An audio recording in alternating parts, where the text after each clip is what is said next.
I invite now Mr. Guillermo Beltrà for his intervention. Thank you. Thank you very much. If it's okay, I'll speak from here. I think it makes it all more familiar. Good morning, everybody, and thank you for BEREC for organizing this stakeholder forum, the second one, and for inviting BEUC once again. And we really appreciate going first. That's always a good reconnaissance of the important stakeholder we represent, of course. What I'll do, because I'll go straight to the point and make some comments about the BEREC strategy. And then what we will do is we will, like we did last year, submit written comments on the work program 2015. We can assure Monsieur Ameil that we have read the strategy. So we were discussing, we asked ourselves the other day with our colleagues at BEUC, how have we interacted with BEREC over the past 4 years, and how has BEREC work been on the issues that we care most about? And I can say that by and large, and I'm not just being politically correct, we mean this, by and large we've been satisfied by BEREC's first 4 years of work on the issues we care most about. But we wouldn't be doing our job if we let you sleep on your laurels. So I'm sure you'll take our criticism constructively. First of all, we appreciate how transparent and well-organized public consultations have been. I can assure you in other markets, not all regulators and institutions have the same capacity to do it this way. And BEREC has produced very significant and good background work on important consumer issues such as roaming, net neutrality, and switching. Now, but let me reinforce two very important points. This kind of stakeholder gathering is very important. First of all, it lets us confront different perspectives on the debate live without having to analyze complex positions of other stakeholders and so on. And I'm sure it's very helpful for BEREC and its member NRAs to get the feedback directly. So well done on that, and please keep doing it. The second one, and we already said this in writing last year, commenting on the work program for 2014, is that we think you need to make a bigger effort, and we don't not only tell this to BEREC, but to everybody, to make these stakeholder conferences more balanced. If I ask for a show of hands how many civil society representatives are in the room, I'm sure I'm alone, if not, very close to being. And I know it's challenging to get more civil society organizations. Well, okay, sorry, end user representatives. One of the things we've suggested in the past is getting involved, getting national organizations more involved. They're willing, they have expertise on telecommunications issues, and they're willing to participate more on European debates.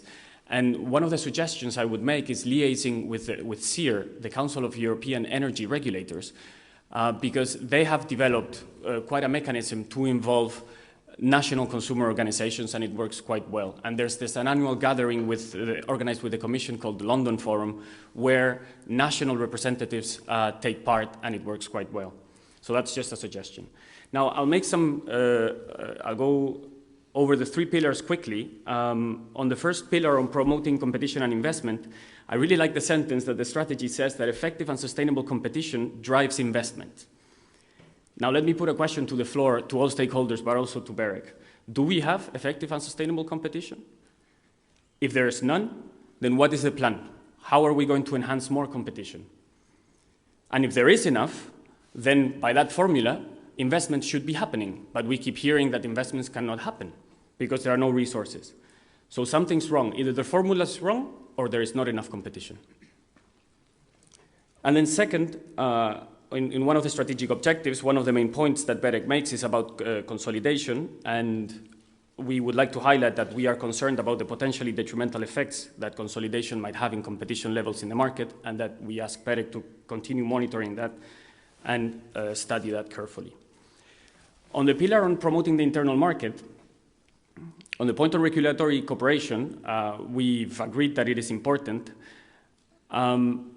But one of the concerns we've had since the beginning of conversations on enhanced regulatory cooperation, or for example on single authorization regimes and so on, is that any change to this framework can never happen without dealing with consumer protection issues. We cannot leave consumers stranded in situations where it's not clear which authority is competent to protect one consumer or the other. So we're all for more integration and more regulatory cooperation, but it has to happen hand in hand with other areas of consumer protection, such as consumer protection authorities, data protection authorities, and so on. On cross-border issues, we will talk a lot about roaming this afternoon, so I'll leave my comments for then. But I want to highlight that there's still the issue of international services, which we've always said is the other side of the coin of roaming. We cannot talk about creating a single market if placing a cross-border call is prohibitive in price. In our analysis, while there may be some competition, it hasn't driven prices down significantly. So there is still an issue to tackle there. The European Commission raised that issue by putting an article that we could criticize or not into the Connected Continent regulation, but that debate has been abandoned. So it is our job to continue highlighting that issue, so we continue talking about it. On the third pillar, on empowering and protecting end users, I'll focus on two very important points.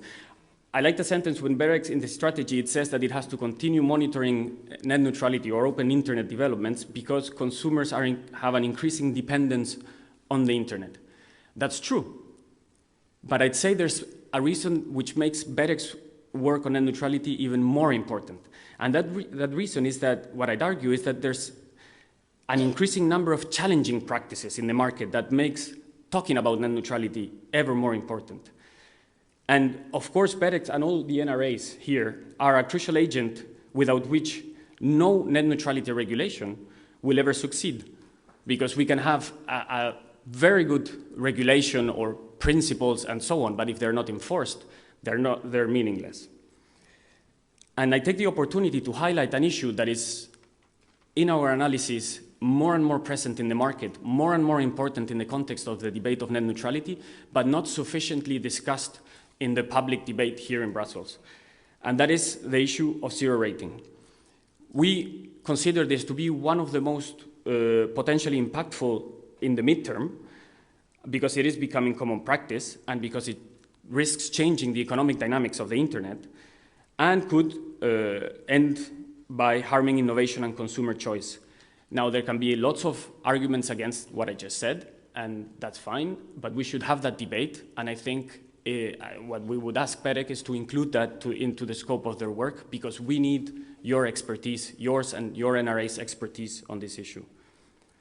And last but not least, we can only but support BEREC's work on the universal service obligation. As you might have known, and those who were there last year hearing me describe our shopping list of things we would like to see happen, one of them is to expand the universal service obligation to include broadband. Of course, consumers indeed are increasingly living their lives online, and we cannot leave behind those that are most vulnerable, and at least a low-quality internet connection should be there for everybody. I leave my remarks at there, and I'm happy to debate about more issues later. Thank you.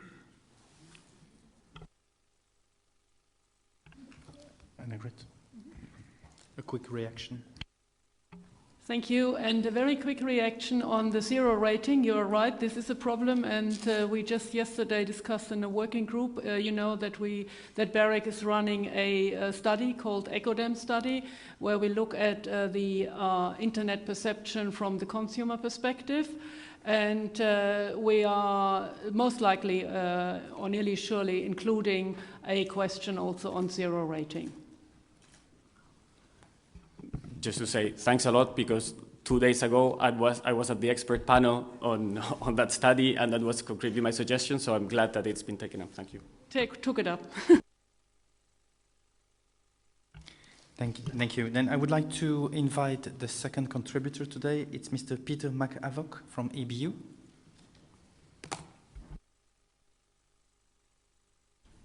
Colleagues, thank you for this opportunity to speak to you. I will be brief and have chosen to use PowerPoint slides to help, just in the event that some of the stuff that I say is not immediately evident.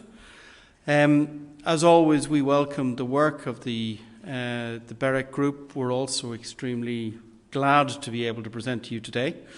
Our organisation, if you like, represents the public service media organisations which we all grew up with.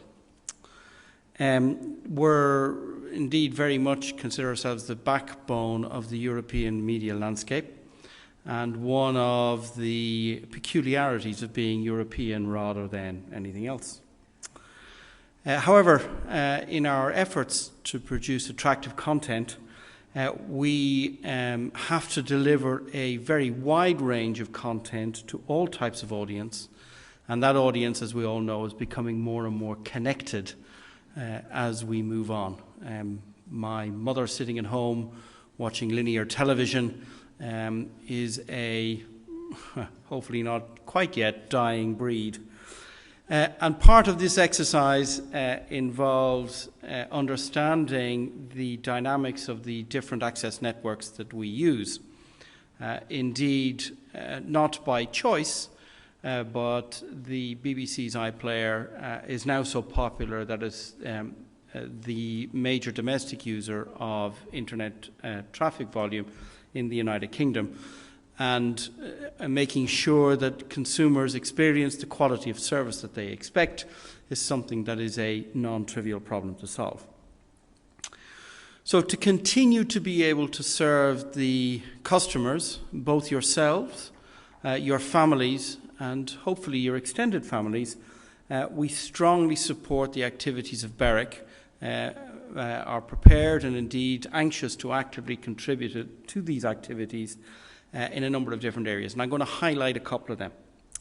The first one of those is network neutrality. And the broader question of network neutrality remains an issue which we in the EBU consider very strongly. So we first of all support the customer's right to choose. I mean, that sounds so obvious, but I think we need to say it again and again.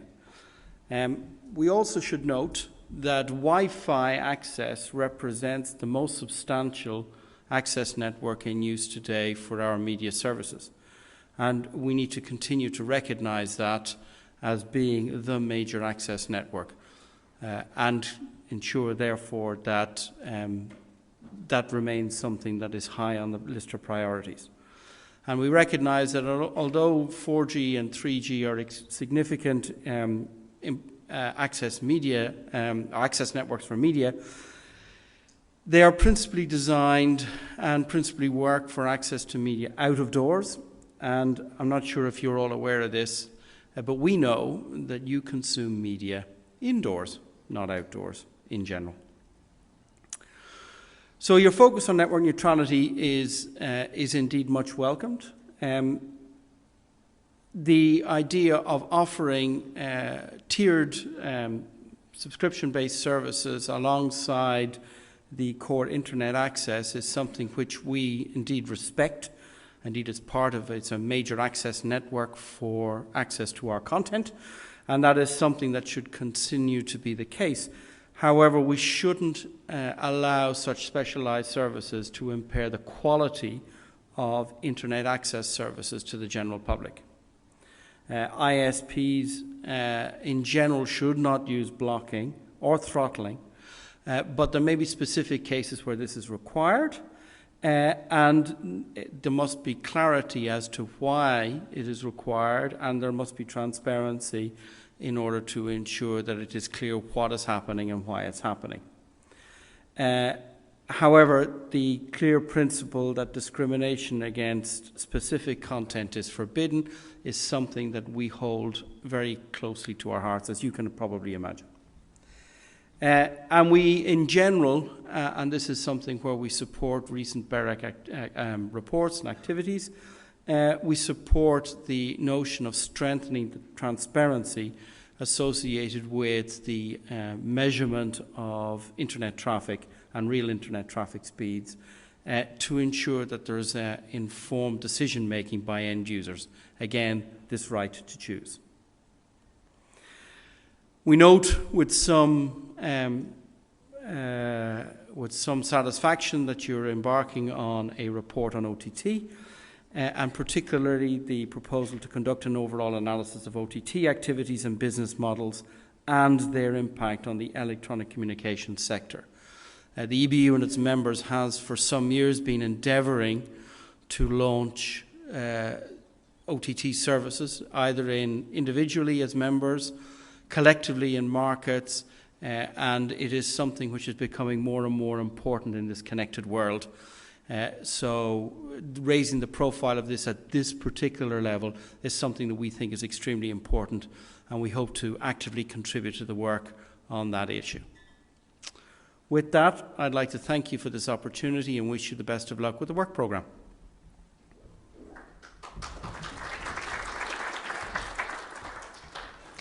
Thank you very much. I would like to invite Mrs. Fitori from ECTA.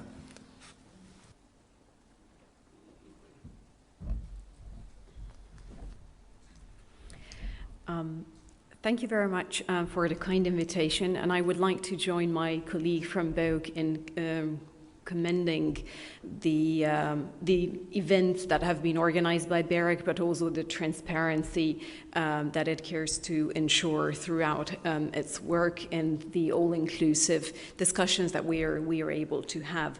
I would also encourage BEREC to continue with such very good practices. We also very much welcome the opportunity to make concrete comments on some of the very important materials that are on the table on the BEREC strategy and work program.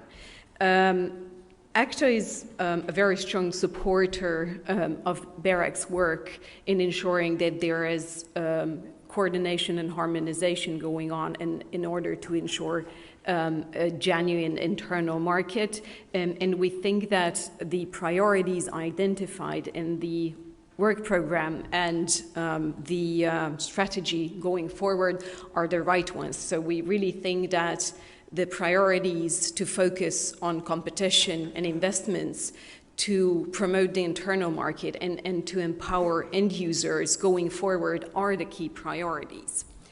I would like to focus on maybe just 3 points in this context. First of all, the topic that is closest to entrants' hearts is really nurturing competition. Nurturing competition in the context of the transition to NGA is particularly important. We fully agree with the observations of BEREC that competition, effective competition, is the key driver of investments, and it is also the key driver of end-user benefits, both in terms of quality, choice, innovation, and affordability. But local competition is also a very important prerequisite and building block of the internal market and ultimately of global competitiveness. Global competitiveness of the European economy, and I would say also society, springs from local competition. Therefore, I think any initiatives to prematurely deregulate markets which are not yet effectively competitive and to thereby reduce competition would achieve actually the opposite. It would undermine Europe's global competitiveness. And sluggish competition results in sluggish growth. We have seen, I think in this regard, some very interesting data recently from the European Commission. We have seen that there has been an increase actually in NGA deployments, in NGA investments, compared to last year, which was, I think, an NGA coverage of 54%. We observe now a 62% NGA coverage for the whole of Europe.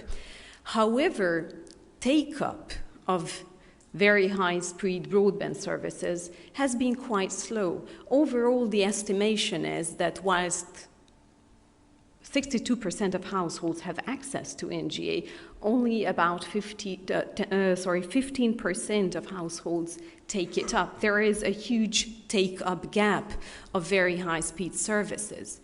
Then if you contrast that with the very high share in the retail market of incumbent operators, in particular in VDSL, in which they have over 80% retail market share on average in Europe, I think that we can see why take-up has been so sluggish. It is real choice, it is product innovation, and affordability together that really drive take-up. And then that take-up, the actual usage by the end users, is what drives revenues. Today, still 26% of disconnected households say that they do not take up internet because it is not affordable to them. Therefore, competition, I think, and nurturing competition should remain a key priority, and I think it will be a real challenge as we move towards transition to NGA networks. The second point that I would like to make is that when we want to genuinely foster investments, it is extremely important that investments are fostered from all players. Entrants have been investors and are investors. And as a recent study prepared for the European Parliament's ECTA committee observed, entrants are not cream skimmers. Wherever there is economic feasibility for rolling out networks, they do roll it out up to that point where it makes economic sense. They have been heavily investing in LLU, in SLU, and also fiber where it has been possible. Policies which are unduly focusing only on incumbent investments actually undermine the achievement of a connected continent because they undermine the ability of all players to invest. The more players invest, the more investments you will actually see. For entrants, having access to effective physical wholesale products, complemented in cases where necessary, and in particular for business users, to virtual products, is actually a key stepping stone and an indispensable prerequisite for their investments. We have seen recent developments, for example, in Italy or in the German market, that entrants are going with their investments, with their fiber investments, closer to the end user, and they unbundle the sub-loop, which can be only a few hundred meters away from actually the end user premises. These are, I think, very important developments to be kept in mind. And I think evidence shows that access regulation has not had a very major impact on investment decisions of incumbent operators, but it remains a key enabler for entrant operators to move progressively closer with their fiber footprint to the end user. I think that it is a very important point, and it will be discussed a little bit later in the margin squeeze session, that we have seen, and I think there is kind of a history behind us, that whenever there is a transition to a new technology, we see, I think, an increased and elevated attempt by the dominant operators to leverage their market power and to try to foreclose the market. If you remember the transition to broadband, pretty much all, I would say, major dominant operators have been found guilty of abuse of their market power and trying to restrict competition or to foreclose the market. Therefore, I think focusing and addressing effectively in the transition period the need for all players to be able to make a fair return on their investments, either with pricing practices, proper price regulation, and the effective prevention of margin squeeze will be very important. Equally, the effective addressing of discriminatory practices will be very important. In this regard, the concrete proposal would be actually for the BEREC benchmarking exercise to also look at SLAs, SLGs, and the performance of the various wholesale access products. My third point and final point will be with regard to the future. As I think some of you said before me, the very important, I think, new development that will come is the review of our framework. In this regard, we would fully support an approach that builds on a pro-competitive framework, and we think that undermining competition in Europe would mean a return to the Bronze Age rather than going forward to a gigabit fiber society. Thank you very much.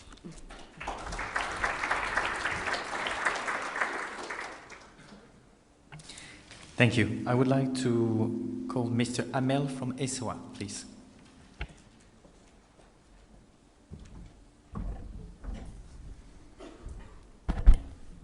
Ladies and gentlemen, good morning. Thank you in the name of ESOA, the European Satellite Operators Association, for this invitation to this second stakeholders meeting. We were already invited last year. We are very glad to be here. I can only subscribe to what Erzsebet just said, that it is a very good practice, and it's a very transparent practice to invite all stakeholders from different sectors to come here and express their views. Special thanks to the Secretariat of BEREC, which seems to have done this job very well in organizing this event. There are different things which we can tell about satellite, and I'm not here to talk about Galileo or satellite navigation. I'm here to talk about the contribution of satellites to communications. I think it's very, very important to keep in mind the overall picture. We talk about different technologies here which are able to deliver services, all sorts of different services to end users. Satellite is not only about television. I spend a lot of my time repeating this because the experience of many people is to look at satellite only from the broadcasting television point of view. But in fact, we deliver a whole portfolio of services. It's broadcasting, broadband, it's mobile and fixed. We deliver services to ships and aircrafts. And we do that not only for commercial enterprises and businesses, we do that a lot for governments and institutions. So really, again, the broad picture needs to be kept in mind. In Europe, our industry is very successful, and I think it's important to repeat it because we are convinced in our sector that we need to build the future based on today's strength. The space satellite industry is very successful here in Europe. We have developed globally, we are global players, but a lot of jobs and a lot of economic growth have been derived here in Europe. The investments which we are committing to for the future, they are already being decided now. A large part of the satellites which are being designed and for which the investments are being decided now are for tomorrow's connectivity. A large part of the 200 geostationary satellites that are going to be launched for the next 10 years will cover Europe and will help deliver services everywhere to everyone. Again, I want to quote what the previous speaker said.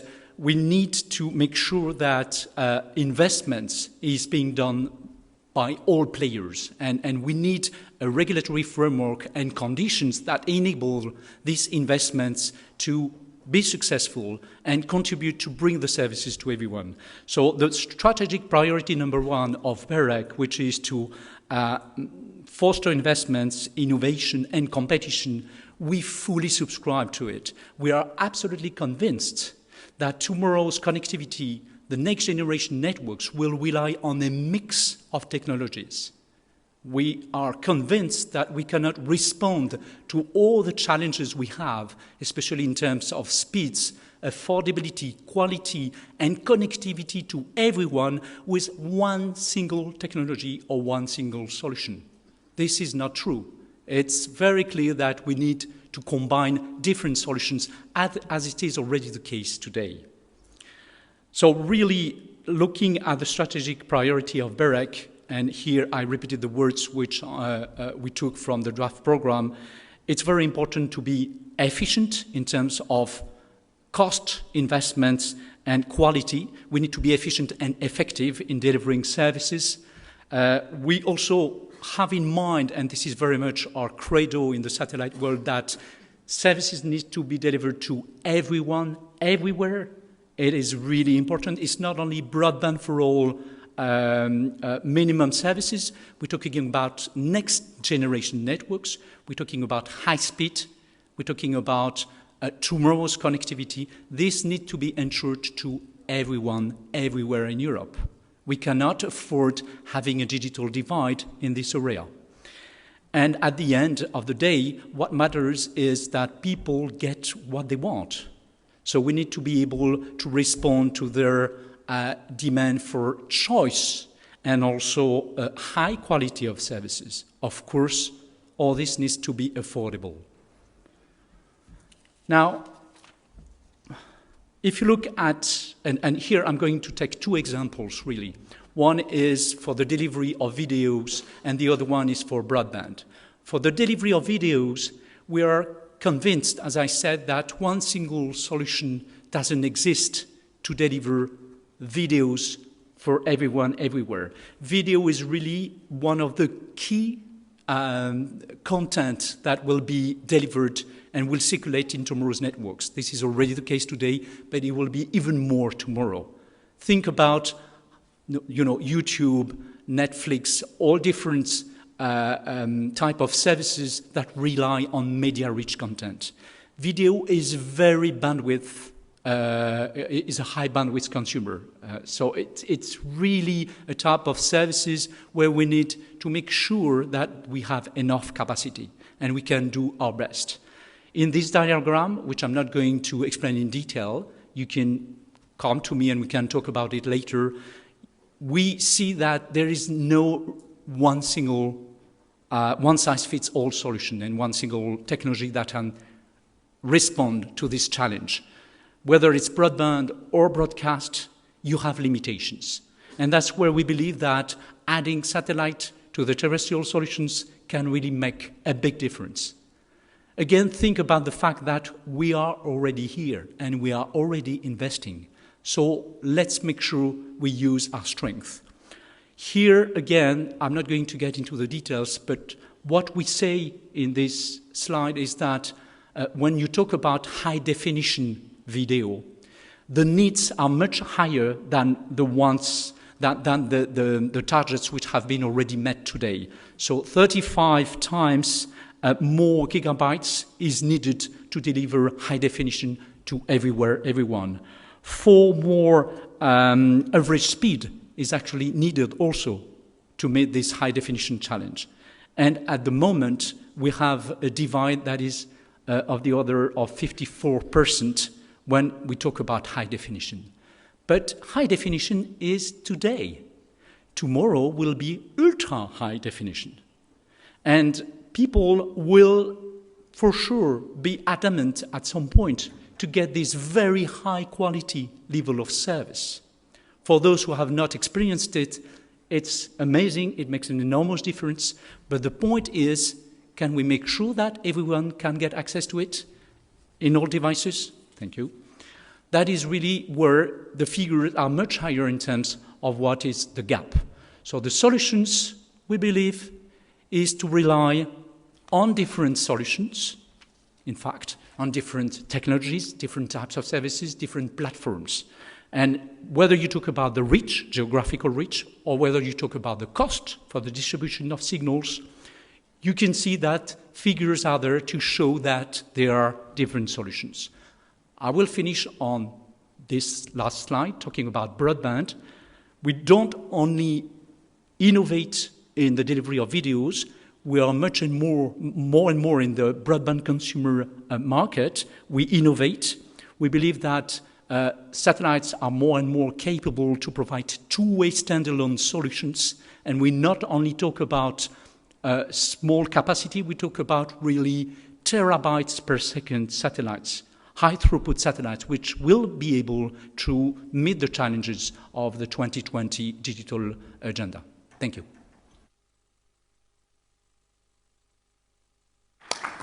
Thank you. I would like to invite Mr. Versace from ETNO. Good morning to everyone. Thank you very much, of course, to BEREC for inviting us to again participate in this very important event.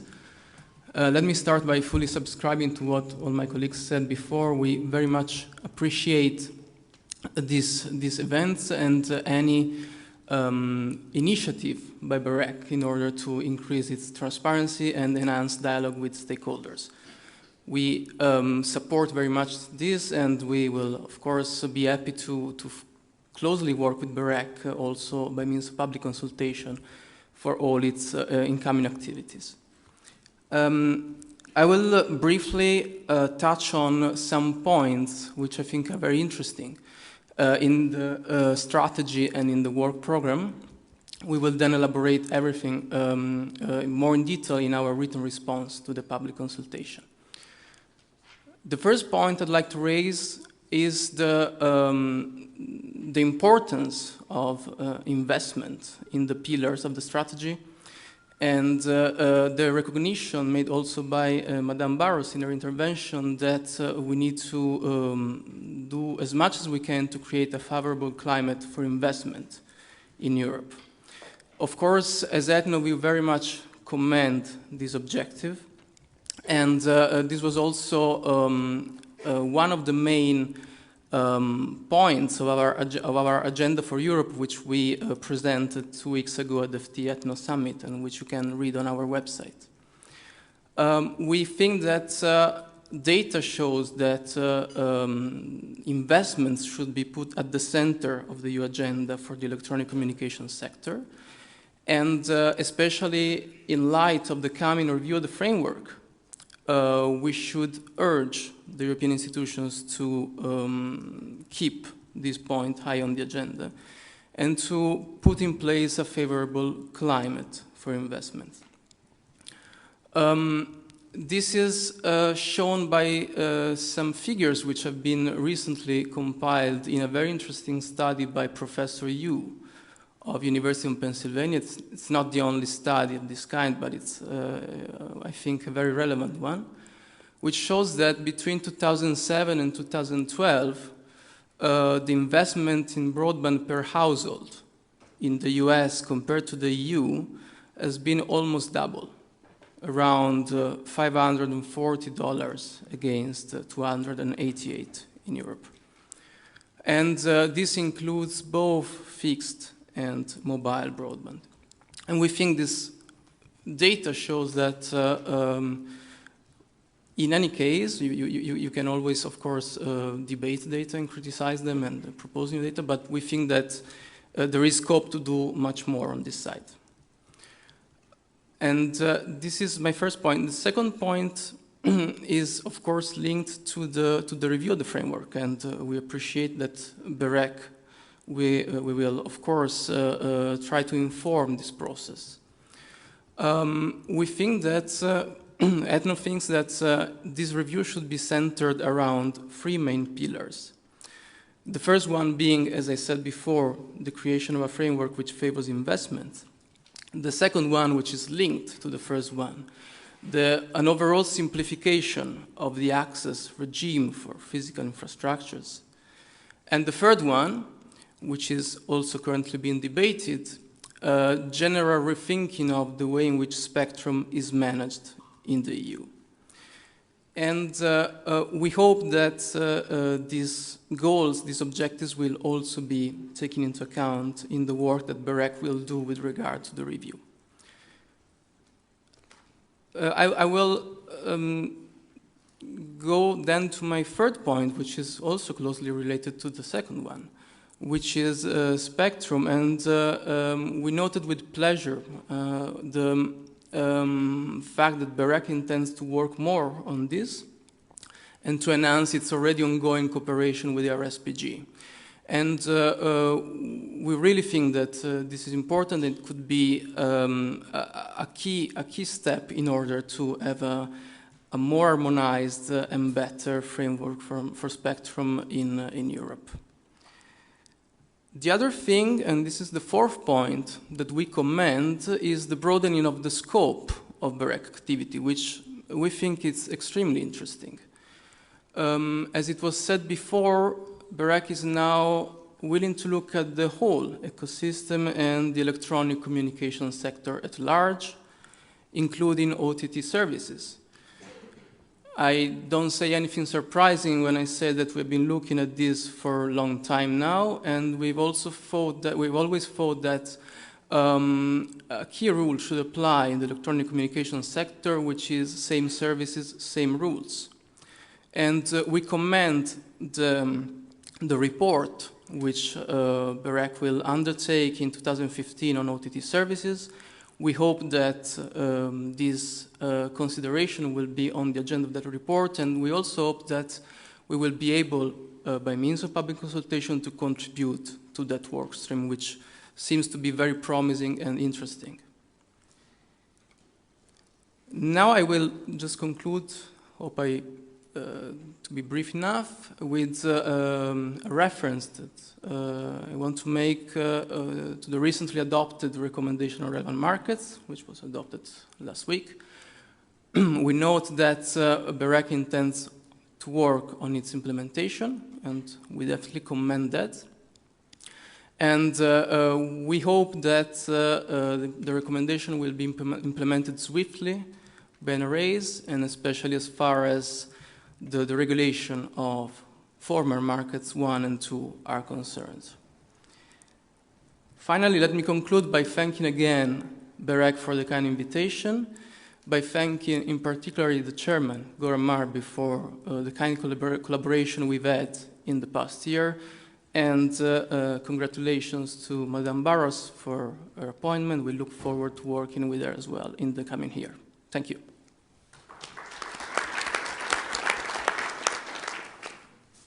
Thank you very much. I would like to invite Mrs. Al from FTTH Council Europe. Thank you.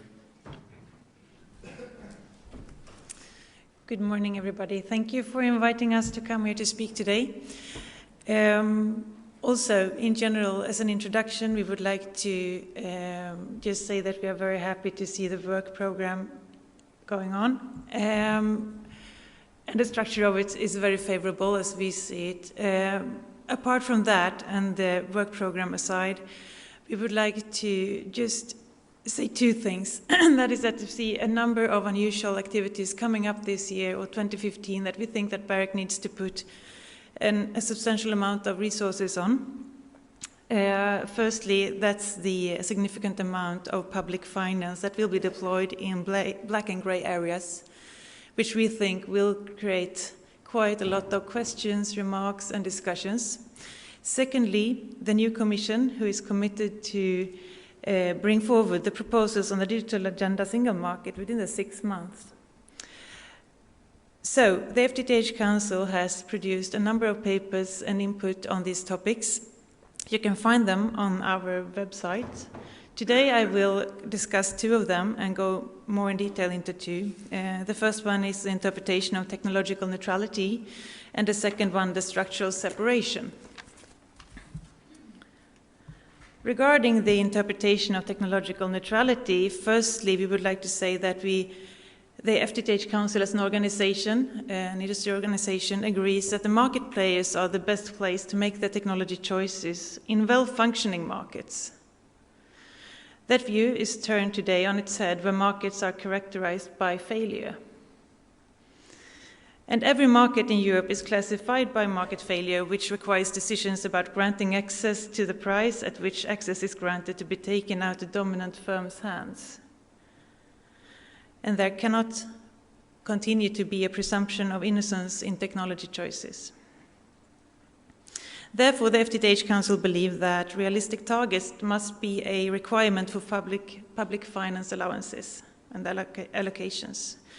And therefore, we see that BEREC plays a very important role here to continue the discussion and focus forward. And the NRAs already now start to request a lot of information and open discussions on, for example, upload, download, latency, jitter, etc. And also, we think and see that this topic is closely linked to the transparency, which we'll come back to later. Regarding the structural separation, the FTTH Council see that BEREC needs to facilitate and encourage a market structure in a way that reflects the different economic and risk profiles of different assets, because that really exists today. We need to recognize that the services business is global, whereas the infrastructure part is local. Those are separated. And vertically integrated communication networks and services integrate a large utility component and only a small minority technology component. The unfortunate result of this today is that finance view the entire project as one, which is technology-driven, and therefore seeks a higher return over a shorter period. We see this as a very big problem, and it's very unfortunate. And a different structure in the industry today could allow a vast amount of investment to be re-rated. This is a very important topic for us. We focus on it in our investment and policy group. We also see that BEREC could facilitate a different competition model in fixed networks to the current model, which is under pressure due to technology changes today. And therefore, the conclusions we have on this part is that overall, the FTTH Council likes the structure of the work program, but we believe that the Section 1 on competition and investments should remain the top priority for the coming work. The FTTH Council is also happy to participate in the section suggested and additionally sees other subjects that could be subject of studying, including the interpretation of technological neutrality. We would also like to see a public workshop on relevant markets and geographic markets. That would be very welcomed by us.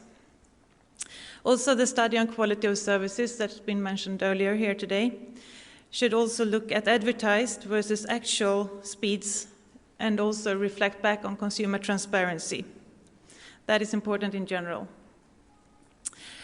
In terms of the consultative process, as we see here today, the FTTH Council is strongly supportive of this as a really nice complement to the written reports and consultations.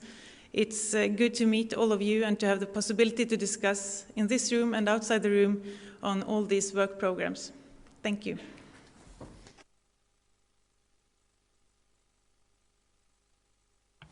Thank you very much. I would like to invite Mr. Whitehead from GSMA Europe.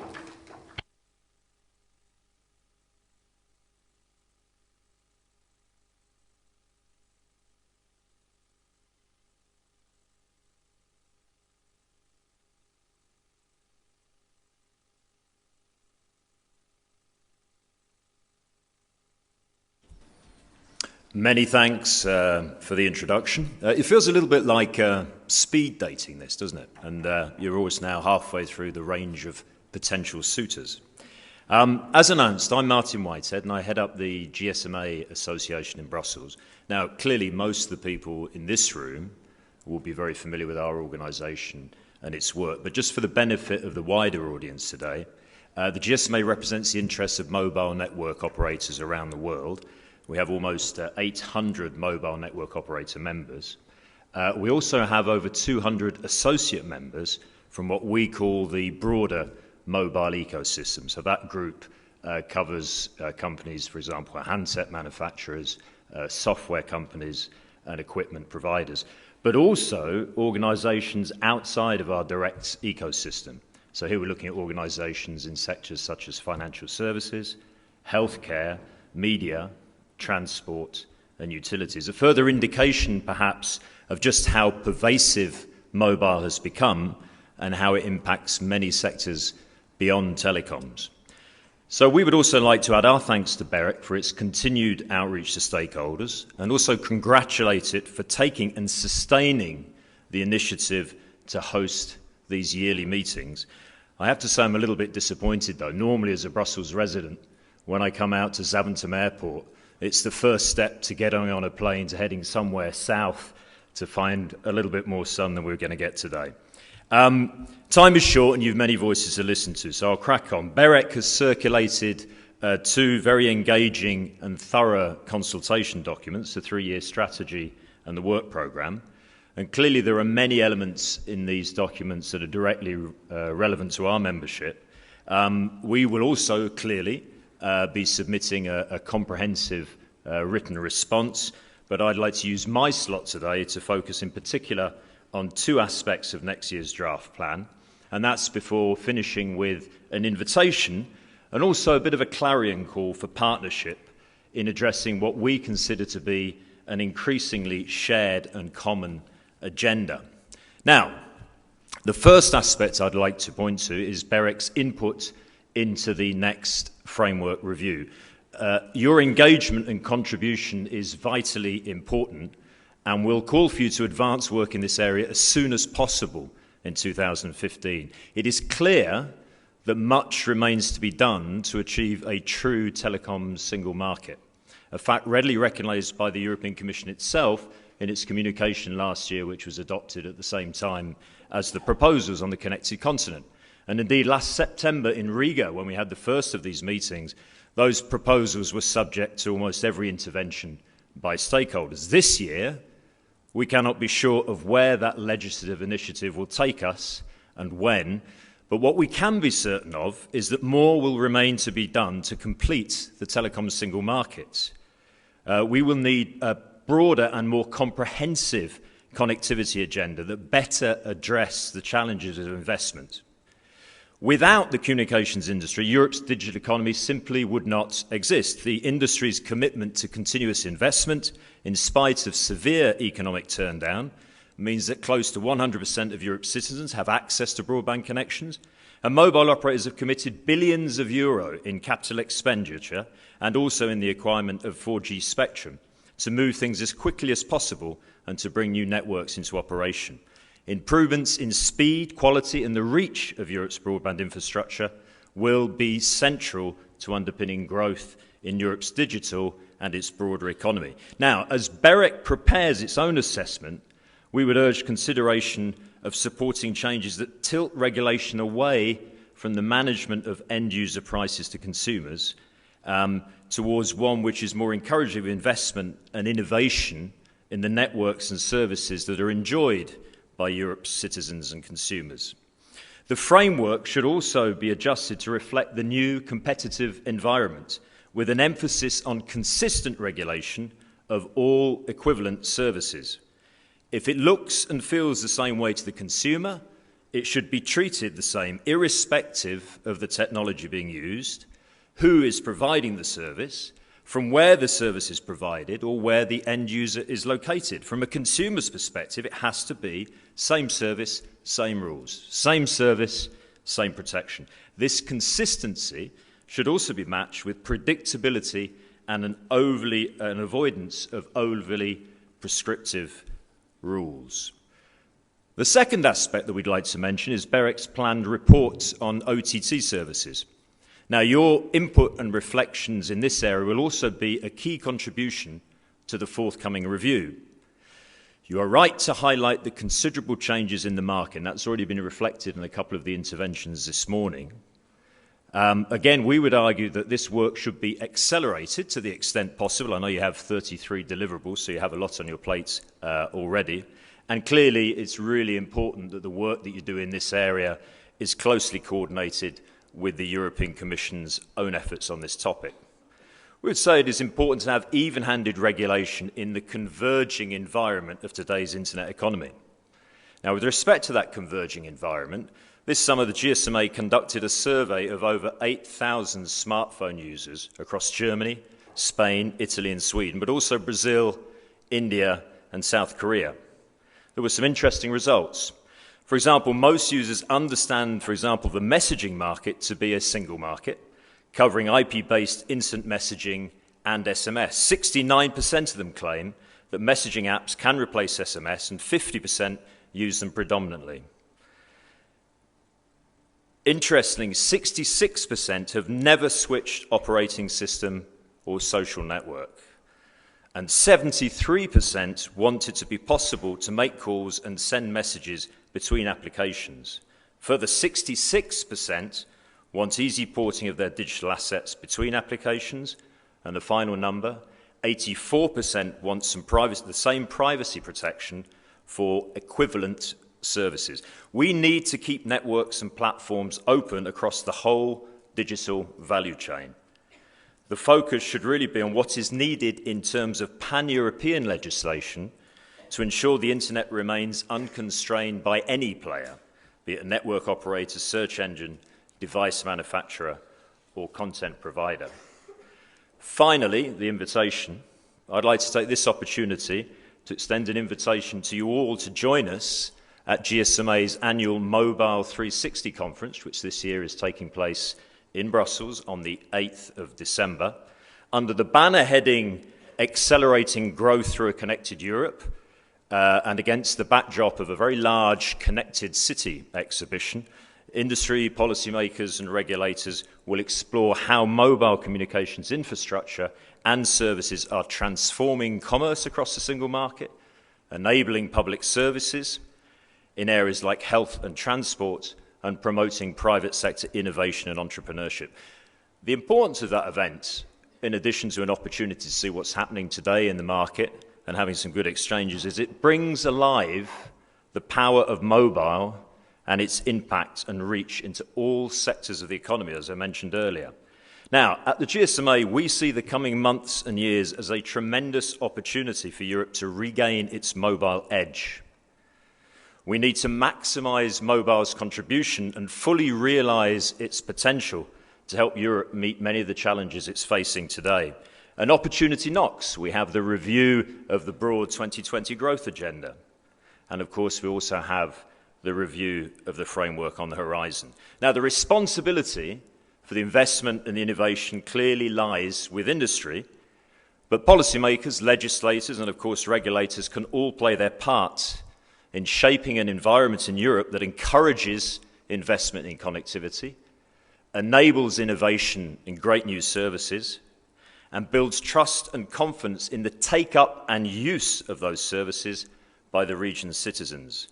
And I'd like to say that I think those 3 points mesh very neatly with the 3 pillars of BEREC's draft strategy for the next 3 years. Communication networks are at the beating heart of all of this. Constant improvements in their speed, quality and reach will power Europe's digital economy.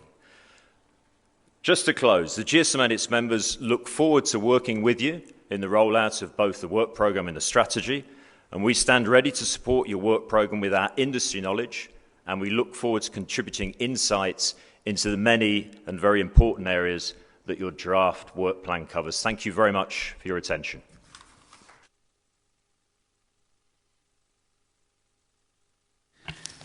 I would like to invite now Mrs. Jacobs, Chairman of INTUG. Thank you.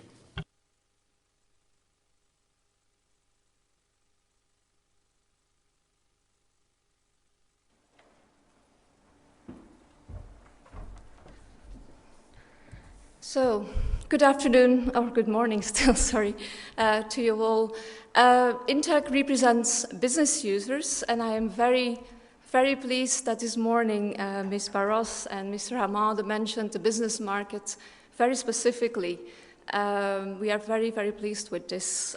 Businesses have another dynamic business markets, and so it's a different approach from the residential market. Of course, we have been working on telecommunications for years now, and we see that still, as mentioned by other speakers before, that for the broadband and the fixed markets, not in every country there's enough competition. So we welcome the importance of BEREC to keep focusing on competition in the different markets. However, competition in telecommunications only is not enough anymore. In the strategic plan of BEREC, there is mentioned that there needs to be a consideration of changing markets, changing challenges. And to give you some flavor of how we feel it within our membership, I will give you some concrete examples of what companies are facing right now in this changing markets, because it's not only about telecommunication players anymore. An example, it has been mentioned before, fixed mobile convergence. If we talk to businesses, fixed mobile convergence is on their agenda for all of them. However, if you want to work with, let's say, one number so that it makes it very easy for people to be reachable, whether they are on their mobile or on their fixed phone, it is difficult to make a business case if you need to work with a different mobile operator and a different fixed operator, because if you negotiate with an operator who has fixed and mobile services within his portfolio, you will have a complete different offering than when you need to deal with two operators. So there's a risk of having less competition, because what we see in businesses is a lot of interest for unified communications where everything goes together and where this fixed and mobile need to be going together all the time as well. The models, the cost models, but also the way of implementing it, you need a very good partnership for that. So there's a possible risk. On the other hand, also on the unified communications part, what we see is that the role of the new players is already very, very important. We just did a survey within Belgium to ask the businesses, who are you dealing with? If you take the part on hosting, so the cloud use of email, we only see two names. It's only Google and Microsoft, so it's already there very, very, very much.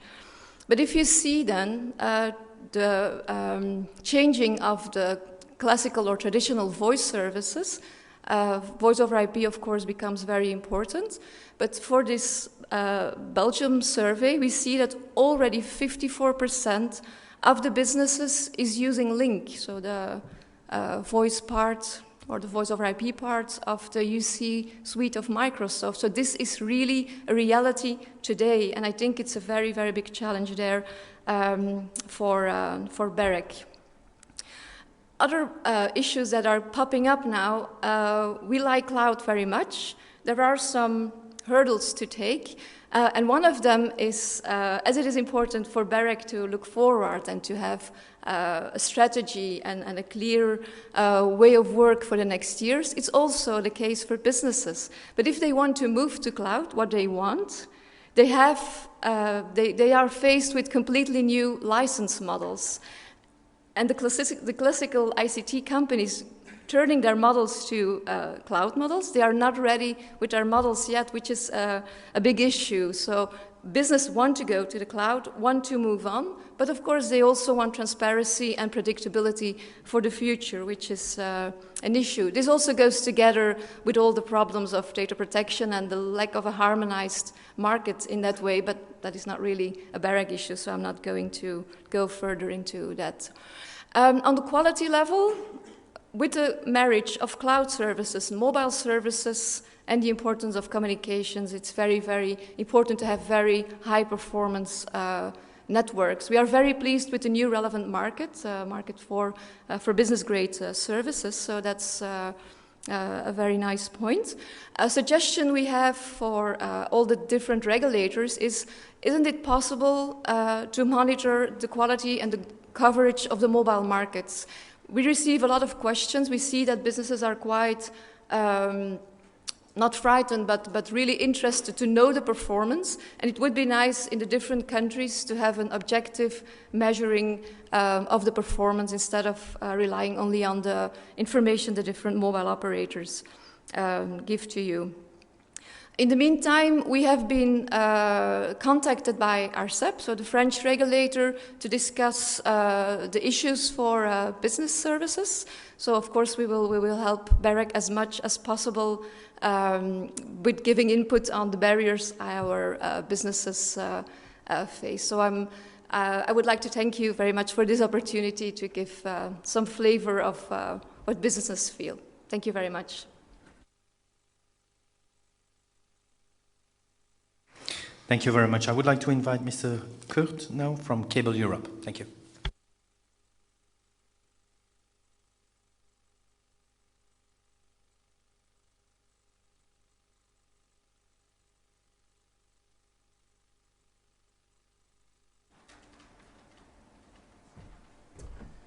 Yeah, ladies and gentlemen, Göran and Fatima, it's always something special for me to come back because I was part of this group, as some of you know, in 2009, and some are still around, but it's getting fewer and fewer who had been there also in my time. And it's also a challenge for me to speak now on behalf of Cable Europe because I saw the market from two sides, and some of the topics which are on the work program still had been around when we discussed the founding of BEREC in 2009. But I think, and I would like to make this as a first point, that the markets have changed dramatically in recent 5 years. And I would say, in general, the markets have changed in a positive direction, and we should not underestimate that consumers, and we're discussing about consumers, have much more choice than they had 5 years ago, and that we had incentivized the investment in Europe, and also we have more competitive players around. Just one example, Netflix was mentioned before, was entering the market in Europe, in many countries in Europe, and already in 2014 they have 9 million subscribers, paid subscribers, and they pay about €9. And the prediction till 2018 is that they will have 18 million subscribers. It came to my mind when we discussed about the framework and the next framework that we have a 3 criteria test. And we always say, are there high barriers of market entry? Had Netflix high barriers of market entry? I can't see it, They entered the market in a rush, So I would welcome that BEREC in the work program is now looking on the impact which OTT have on the market. It's not that the traditional players like our members, the cable operators, are afraid of that. We welcome this kind of new competition, and it will even bring innovation to our products and our members, but we should not underestimate the impact it has. And sometimes I think when we do market analysis, also in our Article 7 reviews, we still have not in mind what kind of huge impact these players have. WhatsApp was mentioned and others. So I think I welcome that BEREC is looking on that, and that it will include it also in the work for a new European framework. Because the main topic, and this will be the topic of the European Commission also, is how we can bring ahead the digital agenda. So I would say it's not everything bad which happened in the last 5 years, but we could do better. But we should learn the right lessons in comparison with others, but also in comparison inside Europe. Because we had a lot of investment, especially cable operators are willing to invest also further. We are upgrading the networks to DOCSIS 3.1. Cable will have the potential to deliver gigabytes, so not only fiber will do that, but also cable. And we can do these upgrades and have done the upgrades already in many member states. So I think infrastructure competition, when you're reviewing what are the main drivers for investment and competition, I would say in Europe, if we look around, infrastructure competition was a key figure for getting investment. And that is a lesson we should learn when we look on these drivers of future investment also. So the second point I want to make is you have a working item on your program under, I think, 315. It's called Oligopoly Analysis and Regulation. And behind that is a discussion on so-called joint dominance.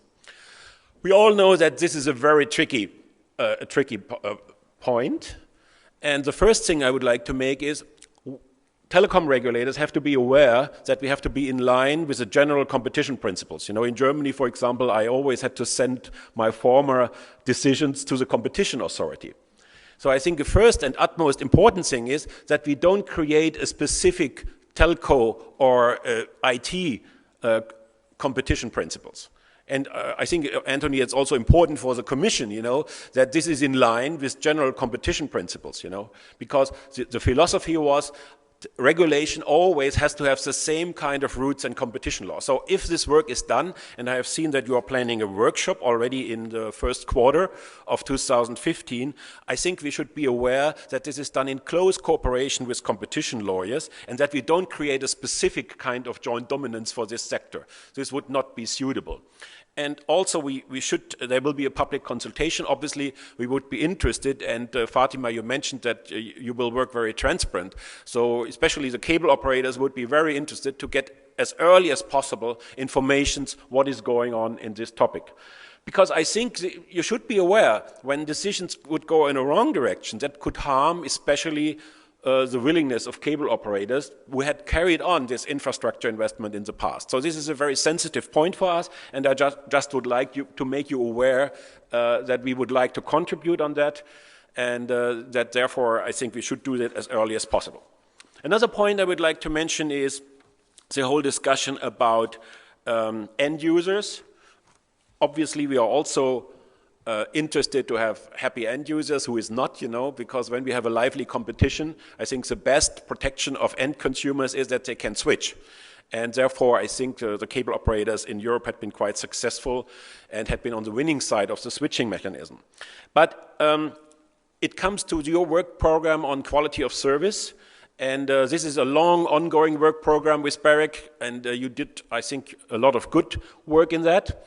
But we all know the deeper we are digging on quality of service, that this is a very complex process. We just had a workshop on that, and it's not only about quality of service in the last mile or of ISPs, we also have quality of service problems in the backbone.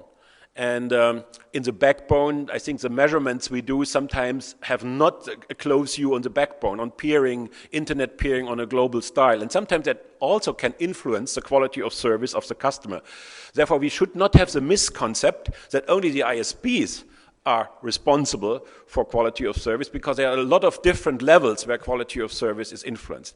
So I think it will be very good if you go on in this work stream to educate also the consumers who is also important for quality of service, because big players like Netflix can also route the traffic to cause congestion, which has nothing to do with the last mile and with ISP operators. So that should be educated. On net neutrality, Göran, I would like to give a compliment to BEREC, because I think BEREC in so far had a concept to say we need to monitor that, and the NRAs already have the right to monitor net neutrality, but we should not in an early stage to be too prescriptive, for example, about specialized services. And I would encourage BEREC to go on in this track, because there are still forces around who would like to try, and we have seen it in the discussions in the European Parliament, have a very micromanagement of specialized services. And just to make this point, I think in an innovative environment, and we all want innovation in Europe, it's a no-go that we have a legalistic definition of specialized services, of services we even don't know, which might pop up in the next 3, 4, or 5 years. I think the lawyers are not good in defining future innovation. It's always better done by engineers and by others, and if we want more innovation, we should be careful not to do a wrong movement on this topic. For sure, we all are for an open internet. We all don't want to throttle, we don't want to block. But in this point, and for your work, it's important. I think it's a second misconcept that if you have a specialized innovative service, it's always on the cost of the so-called best effort internet. That's not the case. If we look on the experience of the past, both segments are able to grow. The best effort internet grows, the quality grows, and we see it in the comparison what Sam knows for the Commission made, or what national regulators already did, like in Austria, that the quality of service potential also for the best effort internet is there. Okay, these are just some remarks. Cable Europe will also make a written statement in more detail. I know that the work program of BEREC is always very ambitious. Sometimes it's not able to deliver everything. So Fatima, I would encourage you to set the right priorities, and the right priorities are digital agenda, investment and innovation. And Cable Europe would like to support you in this work, and a lot of success for the next year. Thank you.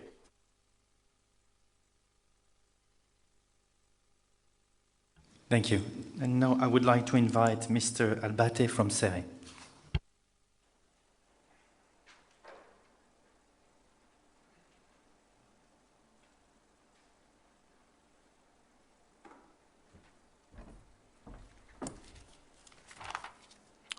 Good morning. First of all, I'd like to thank BEREC Chair and Vice Chair for giving us the opportunity to be here and share our thoughts on the BEREC strategy and work plan. Just a few words about SERE. SERE is an independent think tank set up in 2010 by Professor Martin Cave and Bruno Lieberberg. Bruno is today the Director General and is here with me today. Where are you, Bruno? The aim, SERE research promotes a cross-sector and sector-specific approach, which means that we take a horizontal look at a lot of the issues that affect telecoms, but also energy and other network industries. For example, we are very much focus on everything that has to do with the consumer and affordability. And in December, we are organizing a workshop where we will bring together experiences with dealing with consumer interest in regulation from different industries, so the energy, but also the rail, the water, and the telecoms. And I think this type of exercise has proved very valuable to us and indeed to practitioners. So today, SER is a member organization. We have about 42 members. Among them, we have many regulators, regulated companies from across all network industries, universities, and research centers. I will move now on to our comments. First of all, a general observation. I mean, certainly the strategy and work plan of BEREC reflect very well what are the industry's priority and respond also very well to the increasing demand for harmonization of regulatory approaches and really looking at things like net neutrality from a more concerted view. We would like to comment, however, on three specific aspects. First one, an observation on the state of the markets. There is choice. Markets, of course, competition can be improved further, but there is choice out there. A lot of choice when you compare it with other network industries where they've had increasing prices and shrinking competition for many years. So telecom is actually doing very well relative to all the other privatized sectors, and we should not forget that. However, barriers still exist for consumers to take full advantage of competitive offers. So we are very pleased that BEREC strategy and work plan really focus on consumer and making sure issues such as transparency, switching, and interoperability are really at the top of the agenda. However, we would like to note that some of the problems faced by consumers today do not necessarily, are no longer addressed effectively by using asymmetric regulation alone. So there is scope to further understand what we can do with symmetric regulations. And I cite here the work done in the past, which I also was involved as a former Ofcom person, on non-geographic calls, where we developed, at the time as ERG and then as BEREC, a very good solution based on symmetric regulation. In addition, I think there is also a bigger role, we believe, for BEREC to play and the NRA community in promoting e-health, e-learning, and e-government, partially because those issues are at the moment more firmly within the political sphere. Certainly some activity around monitoring and promotion from an independent community of NRAs, I think would be very much welcome. Moving on, my second observation concerns the review of the next framework. Clearly, the initiative for starting the review rests with the European Commission. However, we believe there is a very important role to play by NRAs in the intervening time. We believe this should be a time to experiment new approaches and test their effectiveness, because the future is full of uncertainties, how the market develops, and we have seen in the past how quickly things can change in our sector.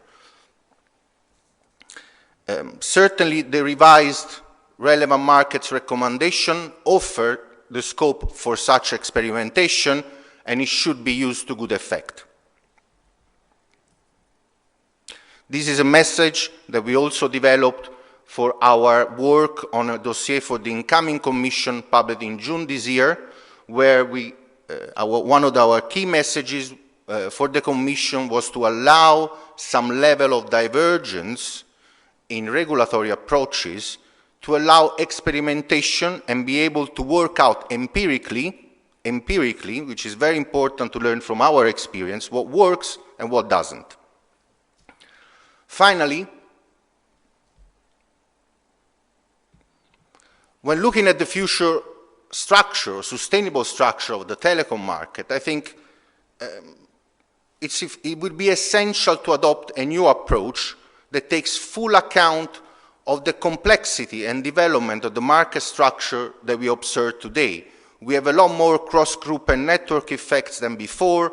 There are platform competition, and so we have seen a lot of development within specific levels of the value chain, but also across the whole value chain. So this is today a very different market, and all the complexities needs to be taken into full account. This observation is for us directly relevant for the debate on net neutrality, and also for the work stream which will look at the oligopolies. In that respect, we just want to observe that while it is true that in some cases there are few major firms at any given level of the value chain, this is primarily, in our view, the result of the fact that network effects and economies of scale do matter in this industry, cannot be considered alone as evidence of a problem. You have to take into account the full effects you have between platforms and the competition between the different platforms. If you fail to do that, there's a real risk that regulation could end up stifling competition and innovation. To conclude, I'd just like to point to some of our forthcoming activities and research, which I think are very relevant to your work plan. Starting with, on the 30th of October, we are publishing a new study by Professors Martin Peitz and Tommaso Valletti, which looks at the changes required to the market definition and S&P assessment in the presence of OTT and platform competition.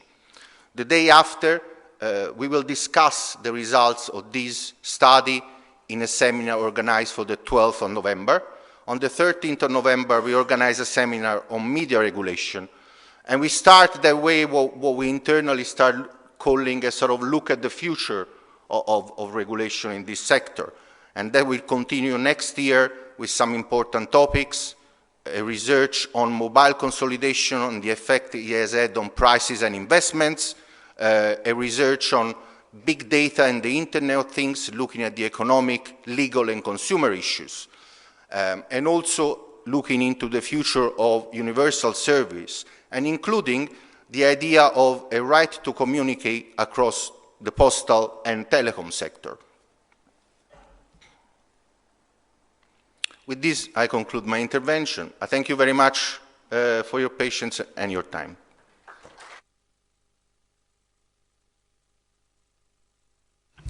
Then I would like to open the floor for additional comments and invite Mr. Marby to give us already a first reaction. Thank you. Mr. Marby.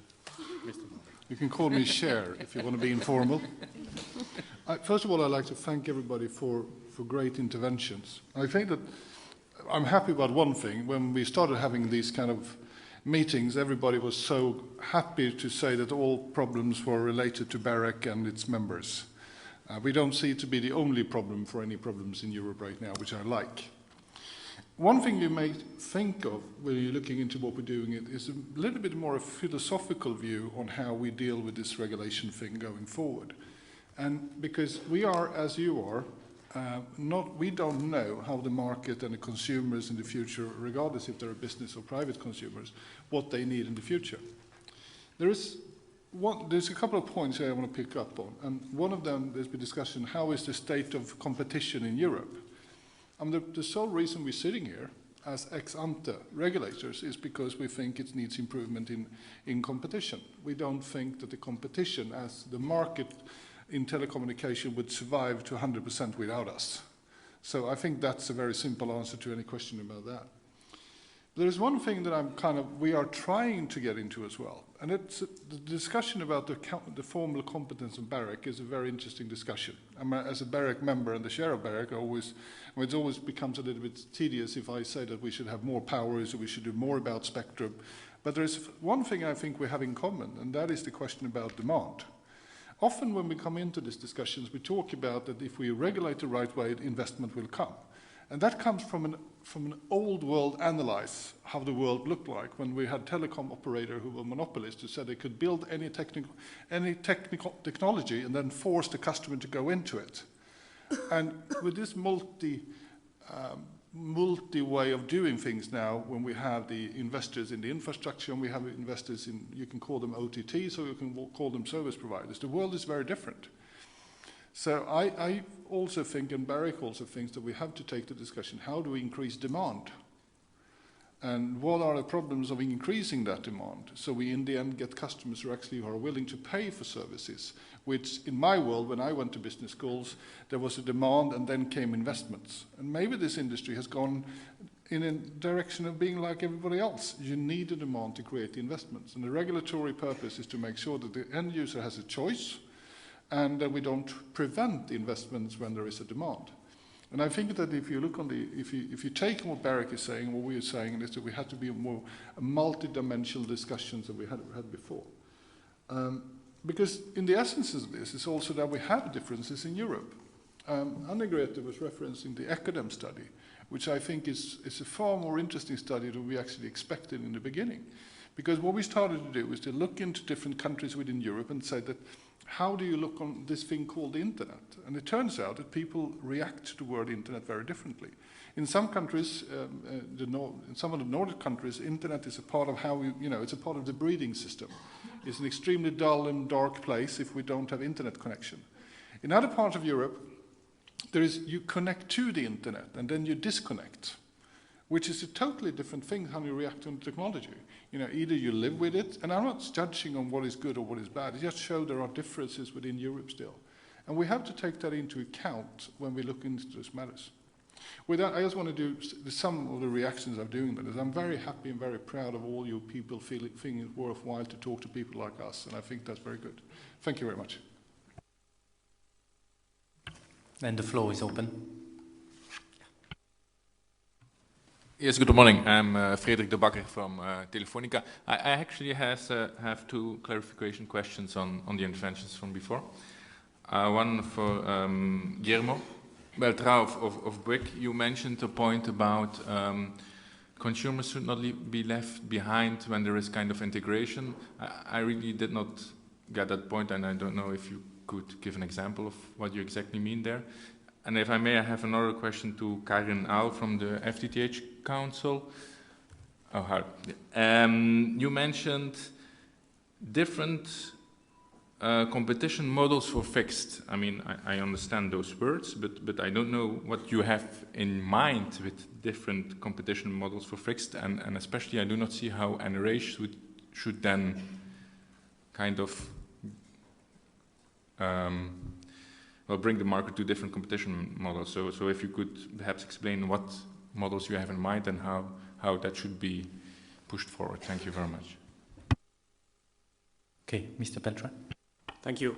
What I meant is that in situations where we're talking about more regulatory cooperation or, for example, ideas such as the single EU authorization that was part of the initial proposal on the Connected Continent proposal, one of the comments we made is that we have to be able to foresee any risks of, for example, forum shopping or situations where consumers would find that the authority, the telecom authority that protects them on the telecom front is in one member state, but the data protection authority or consumer protection authority is in a different member state, and that could lead to situations where it's very confusing for consumers. So what I mean by not letting them behind is that whenever we reassess the regulatory setup in Europe for telecom, you cannot forget about all those other dimensions of consumer protection as well.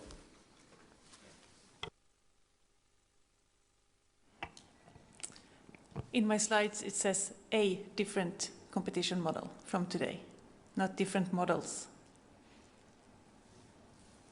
And what is that model then? As we see today, it doesn't work to have a joint model for the fixed utility and the service side. We need to look and separate the different layers.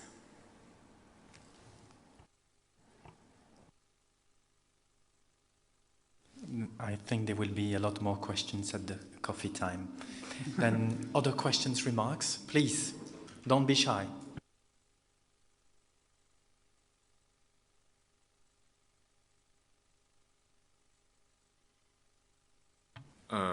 Sorry. It's Frederik de Bakker again from Telefonica. Then, there's now time for comments and questions, so now I will have a comment then. I mean, in the general discussion about net neutrality, I just want to make a comment, and I think it's an important point because, and also, I mean, definitely we welcome all the work BEREC did, and especially it was really very interesting, the whole EcoDem project. But sometimes I hear, those new developments pose a risk on how internet is working now. Some people said that. And I think, well, if we see everything as a risk, it kind of implies we do not want that things change. So I think, but I don't think that BEREC is really falling in that error. But I think we should be very conscious that the way end users use internet is changing quite dramatically over the last 5 or 10 years especially. So that probably means that business models will have to evolve with it as well, and I think that's important to have that in mind, so that if we then think of any regulation, that regulation should not kind of freeze in how some actors can act in that internet ecosystem. So I think it's very important that we have in mind that no regulation should freeze in a kind of situation or business models. Thank you very much. It seems like we had a discussion if we should answer directly. I mean, I always like when we talk to each other, which means that I can reply to you. I think that the BEREC position on net neutrality is a question of we have a problem of saying that internet as it looks today is the best internet that ever will be, and it will be this internet for the next millennium. I mean, we are very good at regulating, but maybe not that good. I think that our response to the net neutrality debate is coming from the fact that we think it's important to give the end users choice. I mean, that is important, and to make sure that organizations or companies that has what we call an S&P power has some limitations of what they can do. So we all make sure that end users has a choice. That's why we ended up with the principle-based. Okay. Thank you. That's why we ended up in this, what we call the principle debate about net neutrality. We think that your problem, in a sense, is, I mean, you talk about the risk of business and you talk about the risk of regulation. I think your business risk could be much bigger than any regulatory risk. But we agree on the fact that we have to give the opportunity for organizations to invest in this ecosystem. And we should be careful of not ending up being too detailed of detailing the legislation about net neutrality. This is something that we've said since 2012. But we also think it's very hard. We have to monitor and always look upon what the customer demand will be, because I don't have a clue. We didn't foresee things 5 years ago in the last strategic objective. Even if I think we did a good job, and who knows what's going to happen in the next 5 years. But it's you can call it competition, which we think is an important safeguard, or transparency, or the ability to switch, whatever you call it. But the end of the game is that we have to monitor so the end user, the customer, regardless if it's a business or a consumer one, don't end up in a newly created monopoly level on any level coming forward. So, but I think to monitor it is going to be even more important next coming years. Thank you. Nick from INTUG. Thank you very much. I think we've acknowledged that whilst we've focused our debate on Europe, Europe is not an island, and I would be interested to hear perhaps from Fatima how BEREC may work in the future with organisations such as the ITU, OECD and FCC, who are all deliberating many of the topics that we are discussing at the same time, and certainly from a business user perspective it will be helpful if the conclusions with those organisations as well as with BEREC are consistent.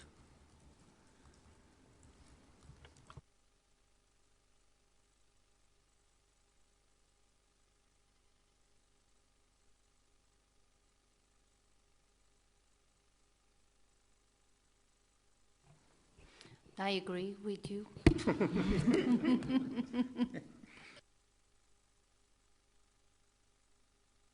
Okay, then we have 2-3 minutes to go. Do we have one more remark or? You are not allowed to disclose any other information outside. You have to tell it here. Then, no? Then, yeah. Francesco Versace from ETNO again. Just to add that we very much support what Chairman Marby said before about exploring as work stream works on demand side. And we think that when looking at the sector and the need to foster it and to foster investment, it's an important dimension which so far has been a bit overlooked by policymakers. So we very much welcome this work.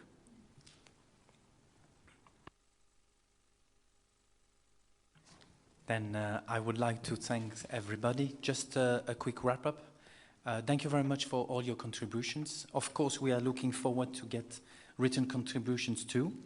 I remind everybody that we would like to get it before October 24. We came to a number of subjects which are very interesting, and of course it's not a full list. That first of all you appreciated the initiative that we like to understand and to hear from you, of course. The future discussion about the framework review is important. OTT came back a lot of time. Investments, of course, thinking about end users in general, business users, end users, and how to involve also at the national level. There are also discussions and remarks about convergence, new business models, capabilities. What might be the BEREC role further in promoting living online in general? And of course, what we just discussed about how to create further the demand. I would like to thank everybody and invite you for the coffee break, which will be up to 12:10. Thank you. Göran, what punctual?